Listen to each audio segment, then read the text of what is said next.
Assalamu alaikum everyone. In this lecture, we will discuss the word problem related to optimization. So the first question is, a manufacturing company produces two products which are sold into separate markets. The company's economists analyzed the two markets and determined that the two quantities Q1 and Q2 demanded by the customer and the price P1 and P2 of each item are related by the equation P1 and P2.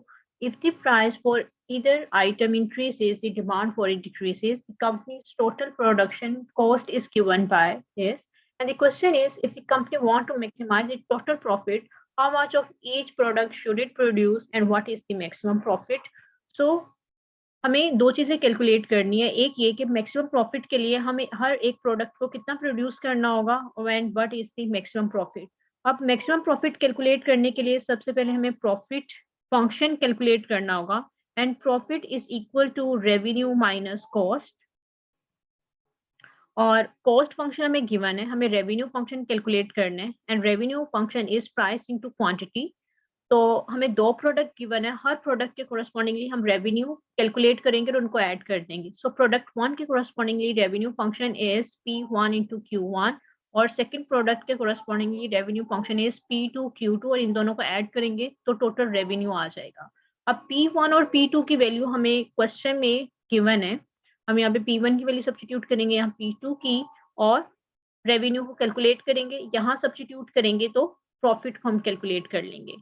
इसके बाद हमें profit calculate करने के बाद हमें calculate करना है maximum profit. So maximum profit calculate करने के लिए हम ऑप्टिमाइजेशन मेथड यूज करेंगे। अब ऑप्टिमाइजेशन मेथड में हम क्या करते हैं, हम सबसे पहले क्रिटिकल पॉइंट्स कैलकुलेट करते हैं और then we use second derivative test. हम सेकंड डेरिवेटिव टेस्ट यूज करते हैं कि क्रिटिकल पॉइंट्स में से कौन से पॉइंट्स मैक्सिमम पॉइंट्स हैं और कौन से मिनिमम, और इन पॉइंट्स को जब फंक्शन में सब्स्टिट्यूट करते हैं तो मैक्सिमम प्रॉफिट हम इजीली कैलकुलेट कर सकते हैं। सो सबसे पहले हम प्रॉफिट फंक्शन कैलकुलेट करेंगे। प्रॉफिट फंक्शन कैलकुलेट करने के बाद हम क्रिटिकल पॉइंट्स और सेकंड डेरिवेटिव टेस्ट को अप्लाई करेंगे और कैलकुलेट करेंगे। ठीक है, तो ये सारी वर्किंग करनी है। अब हम इसका सोल्यूशन देख लेते हैं कि profit is equal to revenue minus cost, revenue equal to price into quantity. Product one के कोरस्पॉन्डिंगली हमने लिखा रेवेन्यू एंड प्रोडक्ट टू के ऐड करेंगे तो टोटल रेवेन्यू आ जाएगा। P1 की वैल्यू सब्स्टिट्यूट की, P2 की वैल्यू सब्स्टिट्यूट की और इसको हमने सिंप्लीफाई करना है तो we have a revenue function. ठीक है, ये हमने किया। 600 इंटू Q1 इज 600 Q1, ये किया तो ये वैल्यू आ जाएगी। ठीक है, और प्रॉफिट कैलकुलेट करने के लिए the formula is revenue minus cost. Revenue function अभी हमने कैलकुलेट कर किए और कॉस्ट फंक्शन हमें गिवन है, सब्स्टिट्यूट कर दिया, माइनस को हमने ओपन कर दिया और इसको सिंप्लीफाई करेंगे तो 600 into Q1 minus 1.2 Q1 is 598.8 Q1। इसी तरह 500 Q2 minus 1.5 Q2 is 498.5 Q2 और ये बाकी वैल्यूज को हमने लिख दिया। सो this is over profit function. ये प्रॉफिट फंक्शन है, इसको हमने in terms of Q1 Q2 किए क्योंकि function profit function is depending on Q1 and Q2, तो दिस इज ओवर फंक्शन। अब प्रॉफिट फंक्शन कैलकुलेट करने के बाद हमें मैक्सिमम प्रॉफिट के लिए हमें कैलकुलेट करना होगा क्रिटिकल पॉइंट्स एंड देन हमें सेकंड डेरिवेटिव टेस्ट के थ्रू देखना होगा कि इनमें से कौन से पॉइंट्स ऐसे हैं कि जो मैक्सिमम है, तो इसके थ्रू हम इजीली वर्किंग करेंगे। तो सबसे पहले क्रिटिकल पॉइंट्स कैलकुलेट करते हैं। अब चलें वो गिवन नहीं है, हम कैलकुलेट कर लेते हैं। ठीक है, तो क्रिटिकल पॉइंट कैलकुलेट करने के लिए हम कैलकुलेट करेंगे partial F over partial Q1 और इसको इक्वल टू 0 सब्स्टिट्यूट करेंगे। तो partial F over partial Q1 किस इक्वल होगा, इसको with respect to Q1 differentiate करेंगे तो we gate 598.8 Q1, sorry Q1 तो 0 हो जाएगा। ठीक है, Q1 तो सॉरी 1 होगा क्योंकि with respect to Q1 differentiate करें तो ये 1 हो जाएगा। इसमें Q1 इन्वॉल्व नहीं है 0, इसको करेंगे तो माइनस 0.6 Q1 ये 0 हो जाएगा। इसको करेंगे तो माइनस 0.2 Q2 क्योंकि Q1 के रिस्पेक्ट से हम डिफरेंशिएट कर रहे हैं, and this will be equal to 0। इसको हम सिंप्लीफाई फॉर्म में लिखते हैं तो ये किसके इक्वल होगा, इस माइनस को इस तरफ पॉजिटिव कर देंगे तो 0.6 Q1 plus 0.2 Q2 is equal to 598.8। ठीक है, ये दोनों यहाँ पे पॉजिटिव हो जाएंगे। तो ये इक्वेशन 1 है, इसको हम कह देते हैं। इसी तरह अब हम कैलकुलेट करते हैं पार्शियल एफ ओवर, हमें partial F over partial Q1 calculate करना होता है और इक्वल टू 0, ये हमने कर लिया है। और partial F over partial Q2 calculate करते हैं और इसको इक्वल टू 0 करते हैं। तो अब हम ये काम करेंगे, इसको with respect to Q2 differentiate करेंगे। So this will be equal to,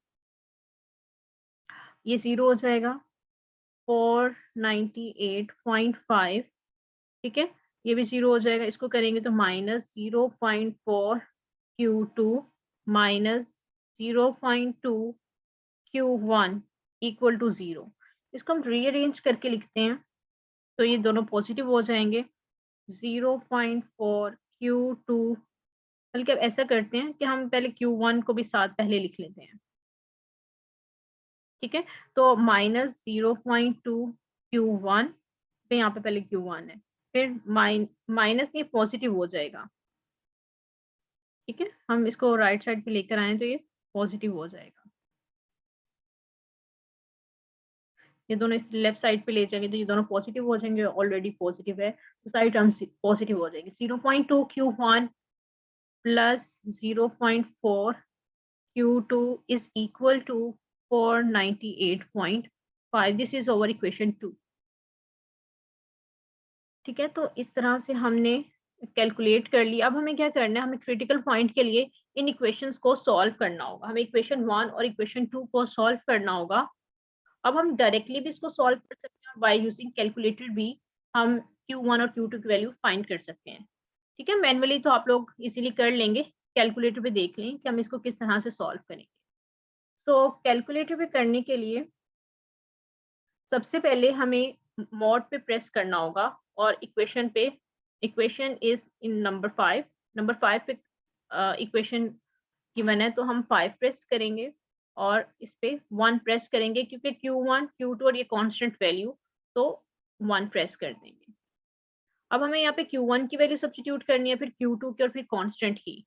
so Q1 का जो कोफिशिएंट है वो 0.6 है तो हम यहाँ पे 0.6 प्रेस करेंगे और इक्वल प्रेस कर देंगे।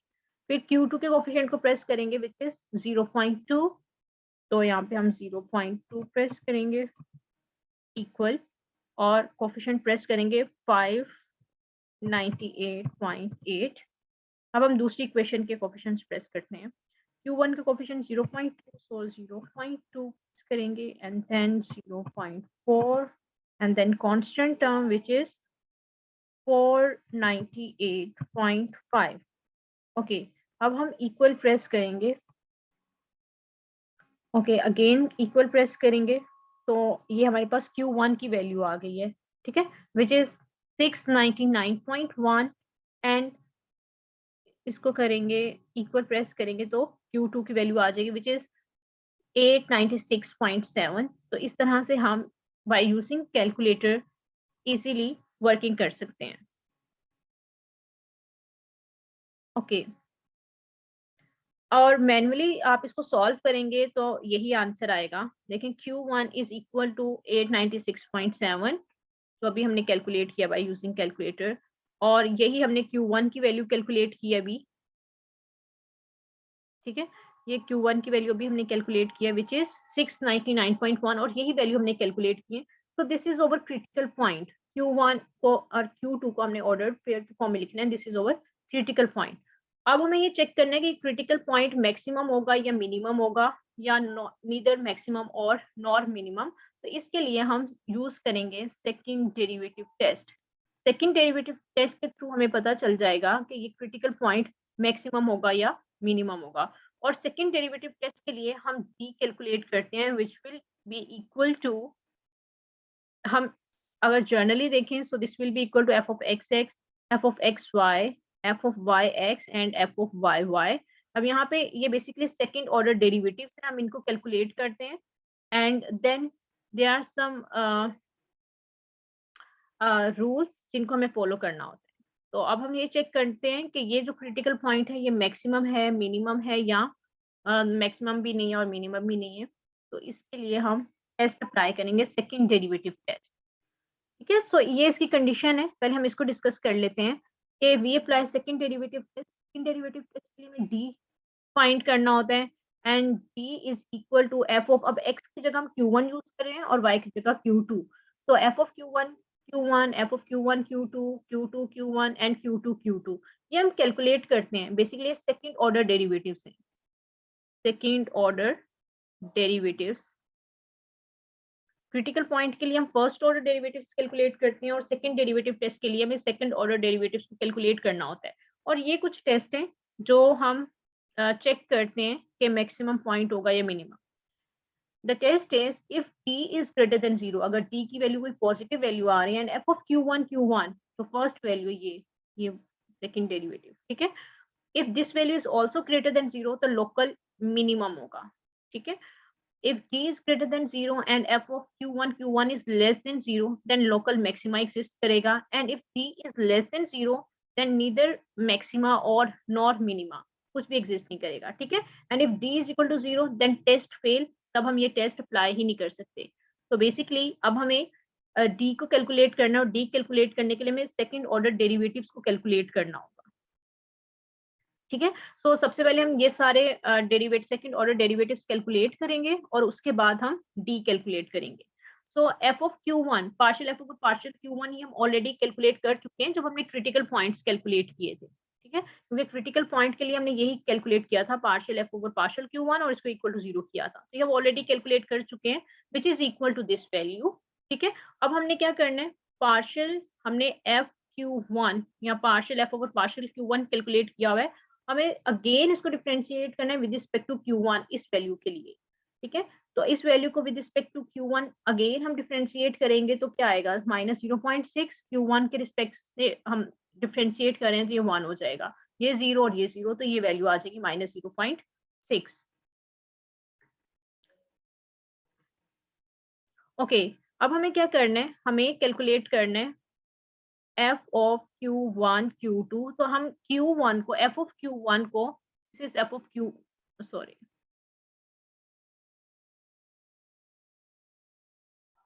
This is f of Q1, इस f ऑफ Q1 को हम डिफरेंशिएट करेंगे विद रिस्पेक्ट टू Q2, तो हमारे पास क्या आएगा -0.2, ये भी 0 हो जाएगा और ये भी 0 होगा क्योंकि इसमें Q2 इन्वॉल्व ही नहीं है, तो ये हमने कैलकुलेट कर लिया। इसी तरह हम कैलकुलेट करेंगे partial f over partial Q2, ये भी हम कैलकुलेट कर चुके हैं क्योंकि जब हमने क्रिटिकल पॉइंट कैलकुलेट किए थे तब हमने partial f over partial Q1 calculate किया था और partial f over partial Q2।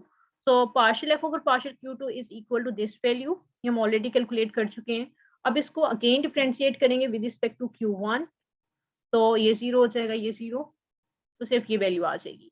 इसी तरह हमें कैलकुलेट करना है f ऑफ Q2, तो f ऑफ Q2 को या partial f over partial Q2 को again with respect to Q2 differentiate करेंगे तो वी हैव -0.4, ये वैल्यू भी 0 होगी क्योंकि इसमें Q2 इन्वॉल्व नहीं है और ये भी 0 हो जाएगी, ठीक है। तो इस तरह से हमने सारी वैल्यूज कैलकुलेट कर ली हैं जो हमें डी में यूज करनी है। सो हमने डी की जगह ये सारी वैल्यू सब्स्टिट्यूट कर दी। This value is f of Q1, this value is f of Q1 Q2, this value is f of Q2 Q1 and this value is f of Q2 Q2, और हमने ये value substitute कर दी क्योंकि ये value सारे हमने find की हुई है, ठीक है। सो हमने कैलकुलेट किया d which is greater than 0, इसको हम सिंप्लीफाई करेंगे, इसको इससे मल्टीप्लाई करना है, ठीक है, माइनस फॉर्मूला का और इन दोनों वैल्यूज को मल्टीप्लाई करेंगे तो we get 0.2 which is a positive value and f of Q1 is -0.6 आया था विच इज लेस देन 0। अब ये टेस्ट अप्लाई करेंगे if d is greater than 0 and f of Q1 is less than 0, तो उस case में local maxima exist करता है, ठीक है, ये हमने टेस्ट पढ़ा है। इसी टेस्ट को हमने अप्लाई किया और हम अवेल्युएट कर सकते हैं कि ये जो क्रिटिकल पॉइंट है ये लोकल, इसके कॉरेस्पॉन्डिंगली लोकल मैक्सिमा एग्जिस्ट करेगा। अब हमें ये तो पता चल गया कि जो क्रिटिकल पॉइंट हमने कंसीडर किया था विच इज 598.8 और एक मिनट,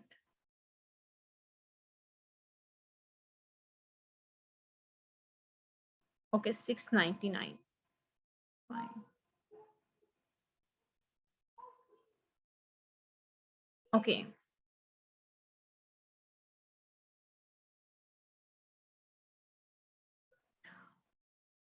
ओके जो हमने क्रिटिकल पॉइंट कंसिडर किया था 699.1 इंटू 896.7, इस पॉइंट ये बेसिकली क्रिटिकल पॉइंट के कोरस्पॉन्डिंगली लोकल मैक्सिमा एग्जिस्ट करेगा।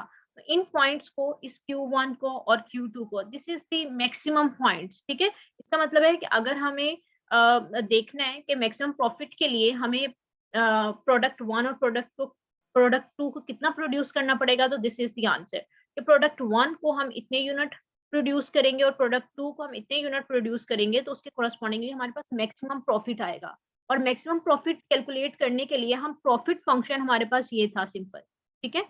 हम प्रॉफिट फंक्शन में ये पॉइंट्स सब्स्टिट्यूट कर देंगे Q1 और Q2 की वैल्यू, तो हमारे पास मैक्सिमम प्रॉफिट आ जाएगा, ठीक है। ये वही प्रॉफिट फंक्शन है जो हमने एवेल्युएट किया था, जो स्टार्टिंग में हमने प्रॉफिट फंक्शन फाइंड किया था, दिस वन। इसमें हम Q1 और Q2 की जगह क्रिटिकल पॉइंट को सब्स्टिट्यूट करेंगे। Q1 को हम कंसिडर करेंगे 619, आई थिंक 699.1 है। इसी तरह Q2 को 598.5, ये सब्स्टिट्यूट करेंगे जहां जहां Q1 और Q2 है, तो उसके कोरस्पॉन्डिंगली ये हमारे पास मैक्सिमम प्रॉफिट होगा। इस तरह से हम इस क्वेश्चन को इजीली सॉल्व कर सकते हैं, ठीक है।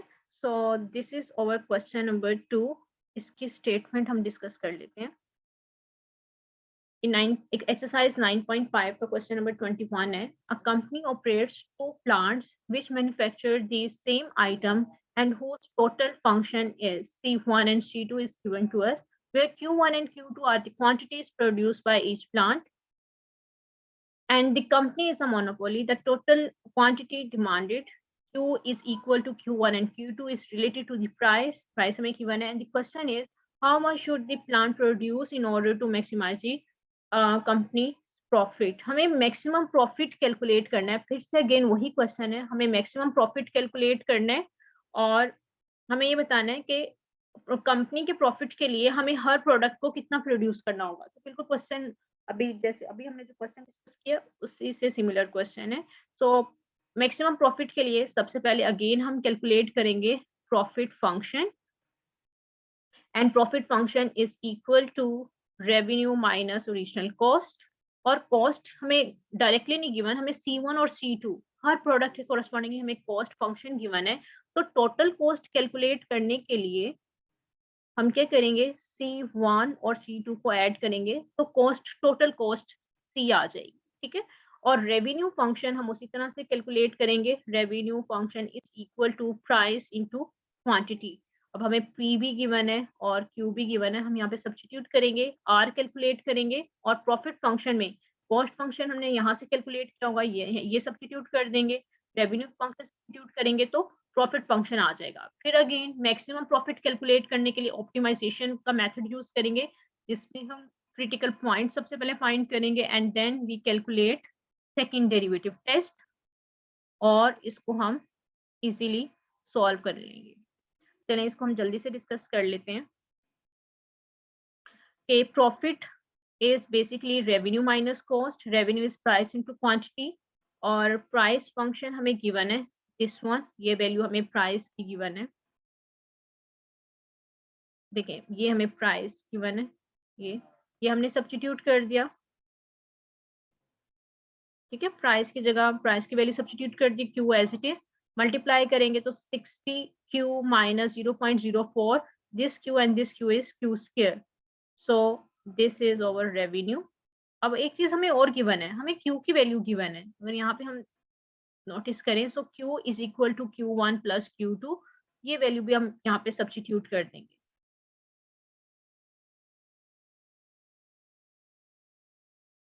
देखिए Q की जगह हमने Q1 प्लस Q2 पुट कर दिया और यहाँ पे भी Q की जगह Q1 प्लस Q2, यहाँ पे स्क्वायर ओपन कर लिया, a square plus b square plus 2ab वाला, ठीक है। और इसको सिंप्लीफाई करेंगे, इसको मल्टीप्लाई कर दिया और ये पहले हमने स्क्वायर ओपन कर लिया और इसके बाद इसको भी मल्टीप्लाई कर दिया, तो we have this revenue function, ठीक है, तो ये हमारे पास रेवेन्यू फंक्शन हमने कैलकुलेट कर लिया। कॉस्ट के लिए cost is equal to C1 plus C2, ये वैल्यूज हमें गिवन है।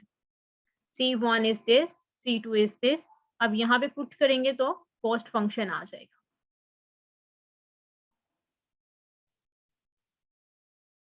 तो देखें हमने रेवेन्यू फंक्शन यही सब्स्टिट्यूट किया, माइनस कॉस्ट फंक्शन में हमने C1 प्लस C2 का ऐड करके ये कॉस्ट फंक्शन बना लिया और इसको माइनस कर दिया। अब जस्ट हमने इसको माइनस करना है तो इसके कोरस्पॉन्डिंग ये प्रॉफिट फंक्शन आ जाएगा हमारे पास। ठीक है, इस तरह इसको हमने सिंप्लीफाई कर लेना है। Q1 और इसको हमने सिंप्लीफाई किया। ठीक है, देखिए Q1 as it is, Q2, ठीक है, ये Q2 है, माइनस 0, इनको हमने सिंप्लीफाई किया जो जो सिंप्लीफाई हो रहे थे और इसको सॉल्व कर लेंगे। Finally we have this function, ये हमारे पास फंक्शन आ गया। अब ये प्रॉफिट फंक्शन हमने कैलकुलेट कर लिया, this is our profit function which is depending on Q1 and Q2। अब हमें इस प्रॉफिट फंक्शन के लिए मैक्सिमम प्रॉफिट कैलकुलेट करना है। मैक्सिमम प्रॉफिट के लिए फिर से वही काम करेंगे कि हमें कैलकुलेट करना होगा क्रिटिकल पॉइंट्स और फिर सेकंड डेरिवेटिव टेस्ट को हमने यूज करना है। सो क्रिटिकल पॉइंट के लिए हमने क्या करना है, प्रॉफिट फंक्शन हमें गिवन है, उसको with respect to Q1 differentiate किया तो वी हैव दिस वैल्यू और इसको इक्वल टू 0 कर दिया। फिर Q2 के रिस्पेक्ट से डिफरेंशिएट करेंगे तो ये वैल्यू आएगी, इसको भी इक्वल टू 0 करेंगे।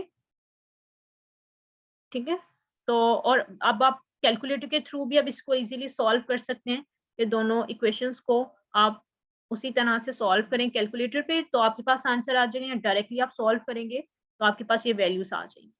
ठीक है, तो this is over critical point. ठीक है, so this is over critical points. अब हमने ये चेक करना है कि ये क्रिटिकल पॉइंट मैक्सिमम है, ये मिनिमम, और इसको चेक करने के लिए हम सेकंड डेरिवेटिव टेस्ट यूज करेंगे। अब सेकंड डेरिवेटिव टेस्ट के लिए बेसिकली हमें डी कैलकुलेट करना होता है, दिस वन, और इसके लिए हम डेरिवेटिव्स कैलकुलेट कर लेंगे। अब देखें ये हमारे पास f ऑफ Q1 ये हमें गिवन है, इसको यूज करते हुए हम सेकंड डेरिवेटिव इजीली कैलकुलेट कर लेंगे।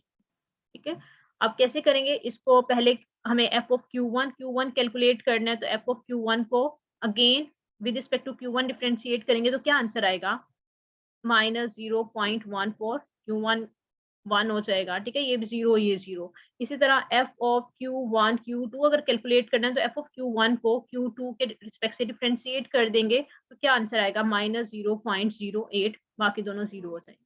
इसी तरह f ऑफ Q2 हमें गिवन है, हम f of Q2 Q1 calculate करना है तो f ऑफ Q2 को with respect to Q1 differentiate कर देंगे which is equal to, with respect to Q1 differentiate करें तो ये 0 हो जाएगा, this will be equal to -0.08, और फिर फाइनली हम कैलकुलेट करेंगे f of Q2 this will be equal to -0.16। तो इस तरह से यार सारे हमने कैलकुलेट कर लिए हैं। अब हम डी कैलकुलेट कर सकते हैं इजीली। ठीक है, ये वैल्यूज हम पुट कर देंगे तो हमारे पास वैल्यू आ जाएगी।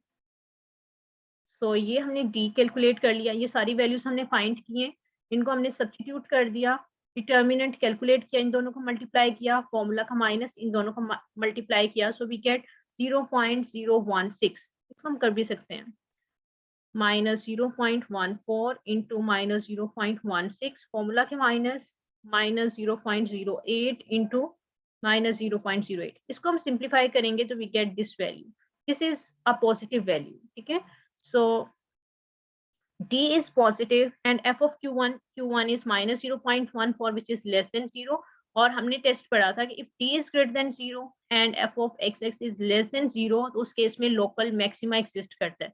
So it means that local maxima exist at this point। तो क्रिटिकल पॉइंट को हम चेक कर रहे थे, उसके कोरस्पॉन्डिंगली मैक्सिमा एग्जिस्ट कर रहा है। हमें कैलकुलेट करना था मैक्सिमम प्रॉफिट। मैक्सिमम प्रॉफिट के लिए जो हमने फंक्शन कैलकुलेट किया था प्रॉफिट का, उसमें हम Q1 की जगह 300 पुट करेंगे और Q2 की जगह 225 पुट करेंगे तो हमारे पास उसके कोरस्पॉन्डिंगली जो भी आंसर आएगा वो मैक्सिमम प्रॉफिट होगा। और ये क्या इंडिकेट कर रहा है, ये इंडिकेट कर रहा है कि अगर हम Q1 को 300 यूनिट प्रोड्यूस करें और Q2 को 225 प्रोड्यूस करें तो उसके कोरस्पॉन्डिंगली मैक्सिमम प्रॉफिट आएगा। सो this is the required answer. Okay, अब हम कुछ और क्वेश्चन डिस्कस कर लेते हैं। ये कुछ प्रैक्टिस क्वेश्चन है। Question number 19. The quantity of a product demanded by a customer is a function of its price. The quantity of one product demanded may also depend on the price of other product. For example, the demand for tea is affected by the price of coffee. The demand for car is affected by the price of gas.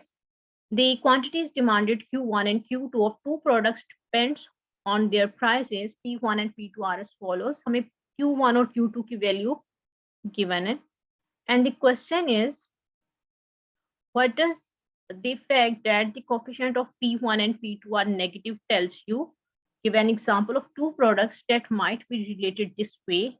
And the second part is, if one manufacturer sells two products, how should the prices be set to generate the maximum possible revenue, and what is the maximum possible revenue?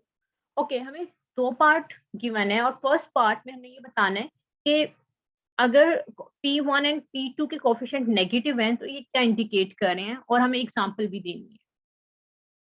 तो सबसे पहले हम part 1 को solve करते हैं। So basically जो negative sign है वो क्या इंडिकेट कर रहा है, वो ये इंडिकेट कर रहा है कि अगर हम Q1 एंड Q2 को डिक्रीज करेंगे, क्वांटिटी को डिक्रीज करेंगे तो प्राइस इंक्रीज हो जाएंगे।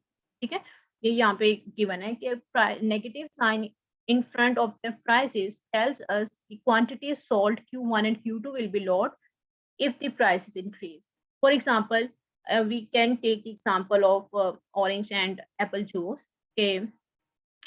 If we increase the price of both, load over our consumption. अगर हम इनके prices को इंक्रीज कर दें, प्राइसेस को अगर इंक्रीज कर दें तो ओवरऑल इनकी कंजम्पशन कम हो जाएगी। ठीक है, तो बेसिकली इनमें एक इनवर्स रिलेशनशिप है जो हमने बता दिया प्राइस और क्वांटिटी में। सो सेकंड पार्ट में हमें कैलकुलेट करना है। ठीक है, ये हमने बता दिया कि क्या रिलेशन है। एंड सेकंड ये कि हमने मैक्सिमम पॉसिबल रेवेन्यू कैलकुलेट करना है। तो मैक्सिमम रेवेन्यू कैलकुलेट करने के लिए, अब जैसे हमने पहले मैक्सिमम प्रॉफिट के लिए प्रॉफिट फंक्शन कैलकुलेट किया था, फिर मैक्सिमम प्रॉफिट कैलकुलेट किया था, अब इस क्वेश्चन में हमें मैक्सिमम रेवेन्यू कैलकुलेट करना है। तो सबसे पहले हम रेवेन्यू फंक्शन कैलकुलेट करेंगे और इसको कैलकुलेट करने के बाद हम इस मैक्सिमम रेवेन्यू फंक्शन कैलकुलेट करने के लिए ऑप्टिमाइजेशन मेथड यूज करेंगे। और उसके लिए वही काम करना होगा कि हमें क्रिटिकल पॉइंट्स कैलकुलेट करने होंगे और सेकंड डेरिवेटिव टेस्ट से हम चेक करेंगे कि कौन से क्रिटिकल पॉइंट मैक्सिमम पॉइंट हमें देंगे। ठीक है, सो ये हमने सारा प्रोसीजर करना है।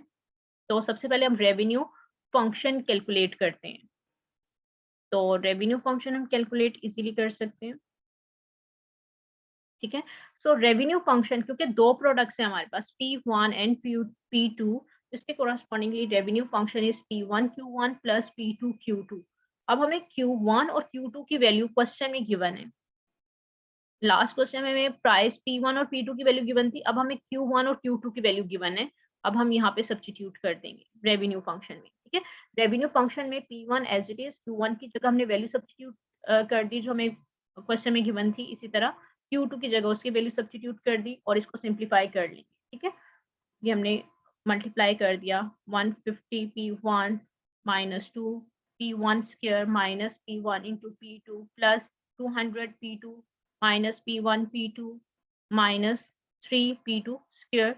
इसको सिंप्लीफाई करेंगे तो हमारे पास ये जो फंक्शन आएगा, this function is a revenue function.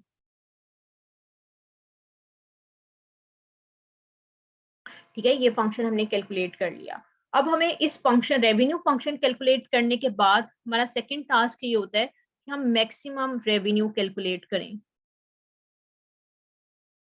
ठीक है, मैक्सिमम रेवेन्यू कैलकुलेट करने के लिए सबसे पहले हम कैलकुलेट करेंगे क्रिटिकल पॉइंट्स और फिर सेकंड डेरिवेटिव टेस्ट अप्लाई करेंगे।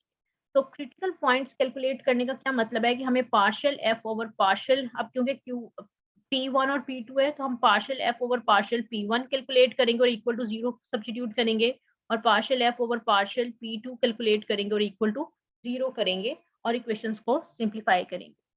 सो यही काम हमें यहाँ पे करना है। कि हमने partial F over partial P1 इस पूरे को with respect to P1 differentiate करना है, ठीक है। यहाँ से हम डायरेक्टली कर सकते हैं partial F over partial P1 किसके इक्वल होगा, यहाँ से करेंगे तो 150 ये 0 हो जाएगा, यहाँ से करेंगे P1 के रिस्पेक्ट से करें तो 4P1 आएगा, ठीक है, और ये 0 हो जाएगा और इसको करेंगे तो -2P2 एज इट इज। तो this is partial F over partial P, इसको इक्वल टू 0 सब्स्टिट्यूट करेंगे।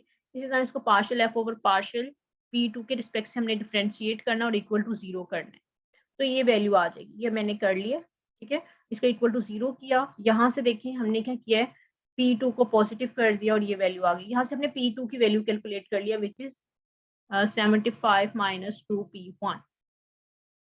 यहाँ पे इसको अगर आपने कैलकुलेटर से करना है तो आप इजीली इस तरह से भी कर सकते हैं कि 4P1 plus 2P2 is equal to 150, ठीक है। और यहाँ से partial F over partial P2 को कैलकुलेट किया, सो इसको हम यहाँ से, ठीक है, करेंगे तो ये आंसर आएगा। ओके, यहाँ से हम P1 हम इसको सिंप्लीफाई कर लेते हैं इसी को ही। सो यहाँ से क्या आएगा हमारे पास, ये माइनस माइनस पॉजिटिव हो जाएंगे, 2P1 plus 6P2 is equal to 200, ठीक है। ये हमने बना लिया, इसको आप मैन्युअली भी सॉल्व कर सकते हैं, अगर हम कैलकुलेटर के थ्रू करना चाहें तो वो भी कर सकते हैं, ठीक है। चल हम डायरेक्टली कैलकुलेटर से कर लेते हैं। ये देखिए मैं दोबारा से इसको कर रही हूँ, सेटअप पे जाएंगे, इक्वेशन के लिए 5 पे प्रेस करेंगे, 1 प्रेस करेंगे, यहाँ पे P1 का जो कोफिशिएंट है 4 है, 4 प्रेस करेंगे इक्वल, फिर P2 का 2 है, यहाँ पे ये देखो 2 है तो हम 2 प्रेस कर देंगे इक्वल, और 150 कांस्टेंट है तो 150 प्रेस कर, ठीक है। इसी तरह 2 फिर 6 और फिर 200, ये हमने कर लिया, इक्वल प्रेस किया, फिर इक्वल करेंगे तो हमारे पास x 25 है और y भी 25 है, तो ये हमने कैलकुलेट कर लिया। यहाँ से इसका मतलब ये हुआ कि हमारे पास P1 की वैल्यू क्या आई है 25 और P2 की वैल्यू 25, ये हमने डायरेक्टली कैलकुलेटर से कैलकुलेट किया, और इस क्रिटिकल पॉइंट के फॉर्म में लिखना है तो हम इस तरह से लिखेंगे, ठीक है। This is over critical point. अब हमने चेक करना है कि ये क्रिटिकल पॉइंट मैक्सिमम है या मिनिमम, तो इसके लिए हम सारी वर्किंग कर सकते हैं। अगर डायरेक्टली देखिए इसको सॉल्व किया हुआ है, सॉल्व करके इक्वेशन को सेटिस्फाई करेंगे, फिर भी P1 और P2 की वैल्यू वही आ रही है तो हमने कैलकुलेटर से भी कैलकुलेट की है। इसके बाद ये हमारे पास क्रिटिकल पॉइंट आ गया। अब हमने मैक्सिमम प्रॉफिट के लिए सेकंड डेरिवेटिव टेस्ट अप्लाई करना।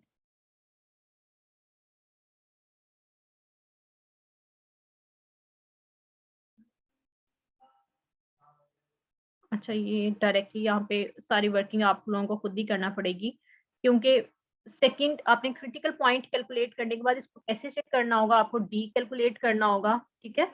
डी के लिए F of P1 P1, F of P1 P2, F of P2 P1 and F of P2 P2, इसको आपको कैलकुलेट करना होगा, ठीक है। ये सारे सेकंड ऑर्डर डेरिवेटिव्स को आपको कैलकुलेट करना होगा और चेक करना होगा कि ये D, if d is positive and f of P1 P1 is less than 0, तो उस केस में लोकल मैक्सिमा एग्जिस्ट करेगा, और लोकल मैक्सिमा एग्जिस्ट करेगा, और मैक्सिमम प्रॉफिट के लिए उस केस में आप क्या करेंगे, क्योंकि इसका मतलब ये है कि अगर P1 25 यूनिट प्रोड्यूस करें और P2 भी 25 यूनिट, तो उसके कोरस्पॉन्डिंगली जो मैक्सिमम प्रॉफिट होगा, जो प्रॉफिट होगा वो मैक्सिमम होगा। ये हमने ऑलरेडी प्रॉफिट फंक्शन में जो कैलकुलेट किया था उसमें ये पॉइंट पुट करेंगे, so this is your maximum profit आ जाएगा। सो आप लोगों के लिए ये है कि आप लोगों ने सेकंड ऑर्डर डेरिवेटिव्स को कैलकुलेट करना है, डी कैलकुलेट करना है, और आपने चेक करना है कि if D is greater than 0 and f of P1 sorry f of P1 is less than 0, ये चीजें होनी चाहिए।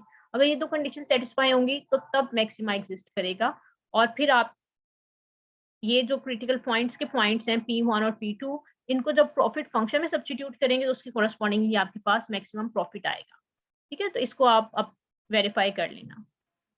सो बेसिकली क्वेश्चन में के 2 पार्ट्स थे। फर्स्ट में हमने ये बताना था कि नेगेटिव साइन क्या इंडिकेट कर रहा है। So this is the answer कि negative sign tells us that increasing the increasing the price decreases the quantity sold, ये इनवर्स रिलेशन है, ठीक है। और लेकिन हमने मैक्सिमम रेवेन्यू कैलकुलेट करना था, this will be equal to this, ये अब आप इसको वेरीफाई कर लेंगे, ठीक है। चलिए अब हम एक और क्वेश्चन डिस्कस कर लेते हैं, उसके बाद इसको कंप्लीट करते हैं। Question number 20 is two products are manufactured in quantities Q1 and Q2 and sold at price of P1 and P2 respectively. The cost of producing them is given as, cost function में given है, find क्या करना है, find the maximum profit that can be made assuming that price are fixed. अब price function fixed है, ये हमें given है, ठीक है, और हमने maximum profit calculate करना है. And second is find the rate of change of that maximum profit as increase P1. ठीक है, तो सबसे पहले हम मैक्सिमम प्रॉफिट के लिए हमें प्रॉफिट फंक्शन कैलकुलेट करना होगा और उसको मैक्सिमम करने के लिए ऑप्टिमाइजेशन का मेथड यूज करेंगे, जिस तरह से हमने पहले किया था. चलिए अब इसका सॉल्यूशन डिस्कस कर लेते हैं. ओके, हमें सी फंक्शन ये गिवन है और हमने मैक्सिमम प्रॉफिट कैलकुलेट करना है, तो सबसे पहले प्रॉफिट फंक्शन कैलकुलेट करते हैं. तो प्रॉफिट फंक्शन हमें अगर कैलकुलेट करना है, so this will be equal to total revenue minus cost. और क्योंकि दो प्रोडक्ट्स के लिए हमें रेवेन्यू फंक्शन कैलकुलेट करना है, so this will be equal to P1 into Q1 plus P2 into Q2. और हमें गिवन है कि अच्छा, अब यहाँ पे हमें P1 और P2 किसी की वैल्यू नहीं गिवन, तो हम इसको एज इट इज यूज करेंगे. माइनस कॉस्ट फंक्शन गिवन है ये, तो इसको हमने पुट कर लिया, ठीक है. अब हमें यहाँ पे कुछ भी इंफॉर्मेशन नहीं गिवन थी, तो हमने इसको एज इट इज करने दिया और सी की वैल्यू सब्स्टिट्यूट कर दिया और इसको माइनस करेंगे. So this is over profit function, F represent the profit function. ये हमने कैलकुलेट कर लिया है. सेकंड हमें कैलकुलेट करना था कि मैक्सिमम प्रॉफिट. अब मैक्सिमम प्रॉफिट के लिए हमें क्रिटिकल पॉइंट कैलकुलेट करना होगा और सेकंड डेरिवेटिव टेस्ट. तो हम सबसे पहले क्रिटिकल पॉइंट्स कैलकुलेट करते हैं. तो क्रिटिकल पॉइंट्स के लिए हमें क्या करना होगा, हमें फर्स्ट ऑर्डर डेरिवेटिव्स, हमें क्रिटिकल पॉइंट्स के लिए पार्शियल एफ ओवर पार्शियल. अब क्योंकि Q1 और Q2 में f is depending on Q1 and Q2, तो हम कैलकुलेट करेंगे f of Q1 partial f over partial Q1 और इक्वल टू 0 सब्स्टिट्यूट करेंगे and partial f over partial Q2 और इसको इक्वल टू 0 करेंगे, तो यहाँ से हमारे पास क्रिटिकल पॉइंट्स आएंगे, ठीक है. तो यही हमने काम यहाँ पे किए, partial f over partial Q1 को इक्वल टू 0 करना है और f हमारे पास ये है, ठीक है. f फंक्शन जो भी था वो ये कर लिया, इसको हमने डिफरेंशिएट करना है विद रिस्पेक्ट टू Q1, यही फंक्शन तो हमने कैलकुलेट किया, ठीक है. इस एफ को हमने पहले डिफरेंशिएट करना है विद रिस्पेक्ट टू Q1, यहाँ पे हमने किया, ठीक है. अब विद रिस्पेक्ट टू Q1 करेंगे तो P1 as a constant use होगा और Q1 के रिस्पेक्ट से करेंगे तो 1 हो जाएगा. यहाँ पे Q1 इन्वॉल्व नहीं है, 0, ठीक है, ये 0 हो जाएगा. और इसको करेंगे तो 2 2s are 4 P1, यहाँ पे भी Q1 इन्वॉल्व नहीं है और ये वैसे ही 0 है, तो ये वैल्यू आ जाएगी. सो यहाँ से हमारे पास हम इसको सिंप्लीफाई कर सकते हैं, 4 Q1 equal to P1, so Q1 is equal to 1/4 P1, ठीक है. सो इसी तरह से हमने कैलकुलेट करना partial F over partial Q2, ठीक है. जो भी फंक्शन है उसको हमने with respect to Q2 differentiate करेंगे तो ये वैल्यू आएगी, इसको आप करके देखिएगा. और इसको हम सिंप्लीफाई करेंगे तो Q2 is P2/4. So critical point क्या होगा, हमारे पास एक वैल्यू आई है P1/4 और दूसरी वैल्यू आई है P2/4. तो this is over critical point. क्योंकि क्वेश्चन में गिवन था कि P1 and P2 are fixed prices, तो यही हम इसको नंबर्स नहीं होंगे, P1 और P2 को ऐसे ही यूज करेंगे. तो this is over critical point.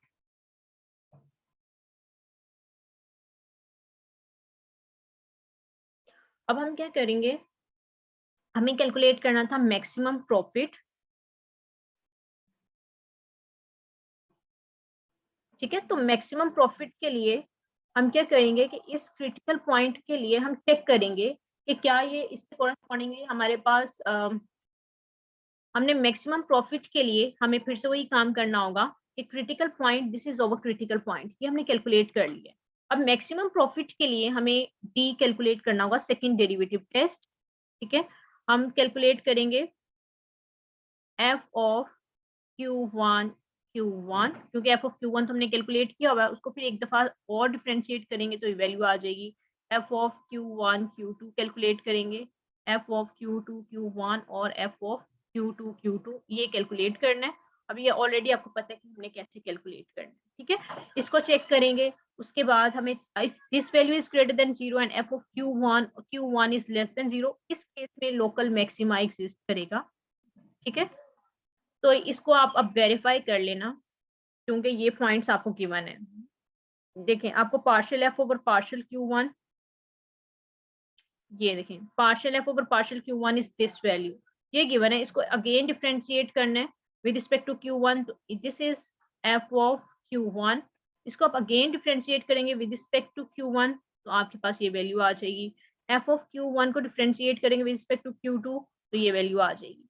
तो अब ये इजीली आप कैलकुलेट कर सकते हैं। अब आप डी कैलकुलेट करें और कंपैरिजन करें और देखें, और ये मैक्सिमम वैल्यू आएगी, ठीक है। आपके पास d ग्रेटर देन 0 आना चाहिए और f of Q1 is less than 0 आनी चाहिए, ठीक है। इसको आप चेक करके देख लीजिएगा।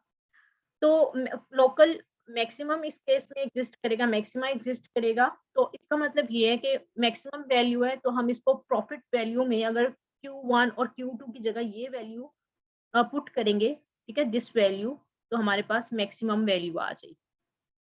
तो हमने ये काम करना है, फंक्शन में Q1 और Q2 की जगह P1/4 ये वैल्यू सब्स्टिट्यूट करनी है, और Q1 की जगह P2/4 ये वैल्यू सब्स्टिट्यूट करनी है। क्योंकि P1 और P2 फिक्स थे, तो हमने इसकी कोई वैल्यू यूज नहीं की, हमने P1 और P2 को ही यूज किया एज इट इज।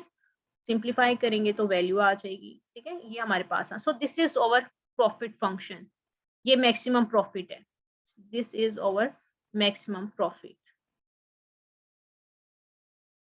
ये हमने कैलकुलेट कर लिया। अब हमने क्या कैलकुलेट, सेकंड पार्ट ये था, ठीक है, this is over maximum value. Second part ये था कि हमने रेट ऑफ चेंज कैलकुलेट करना था विद रिस्पेक्ट टू P1, ठीक है। हमने रेट ऑफ चेंज कैलकुलेट करना था विद रिस्पेक्ट टू P1। सो हमने कैलकुलेट किया हुआ है f ऑफ P1/4, P1/4, ठीक है। तो इसको हमने basically, this is over f function, हम इसको लेट कर लेते हैं कि m है, ठीक है। और हमने रेट ऑफ चेंज कैलकुलेट करना है, तो partial m over partial P1 calculate करेंगे, क्योंकि P1 के कोरस्पॉन्डिंगली हमने चेंज कैलकुलेट करना है। या आप डायरेक्टली अगर ये नहीं भी करना चाह रहे तो आप partial f over partial P1 कर लें, ठीक है। और इसको आप डेरिवेटिव कैलकुलेट कर लें और आपके पास पार्ट 2 का आंसर आ जाए। तो देखें, इसको हमने with respect to m is this value, so this is basically, हम इसको ऐसे भी लिख सकते हैं कि ये आपके पास f ऑफ P1/4 ये वैल्यू है P2/4। अब इसको हमें कैलकुलेट करना है, इसको रेट ऑफ चेंज कैलकुलेट करना है विद रिस्पेक्ट टू P1, तो हम कैलकुलेट करेंगे partial f over partial P1। इस सारी वैल्यू को, इस वैल्यू को हम with respect to P1 differentiate कर लेंगे, ठीक है। तो क्या आंसर आएगा, 3/8 टू P1, क्योंकि P1 के रिस्पेक्ट से डिफरेंशिएट कर रहे हैं, और ये 0 हो जाएगा क्योंकि इसमें P1 इन्वॉल्व नहीं, और ये भी 0, तो ये वैल्यू आएगी। तो this will be equal to, ये cancel out 4, this will be equal to 3/4 P1। So ये हमने रेट ऑफ चेंज कैलकुलेट कर लिया, this is over rate of change. और ये क्या इंडिकेट कर रहा है, इसको हम basically this value indicate that every unit increase in P1 over maximum profit will increase by 3/4 into P1। कितने यूनिट इंक्रीज कर जाएगा ये हमने बताना है, ठीक है। तो आई थिंक आप लोगों की काफी प्रैक्टिस होगी। आप इस तरह के और क्वेश्चन करेंगे तो ये टॉपिक आपको और ज्यादा क्लियर हो जाएगा, ठीक है। अब फिर भी आपको कोई प्रॉब्लम हो तो आप कमेंट कर सकते हैं। अल्लाह हाफिज।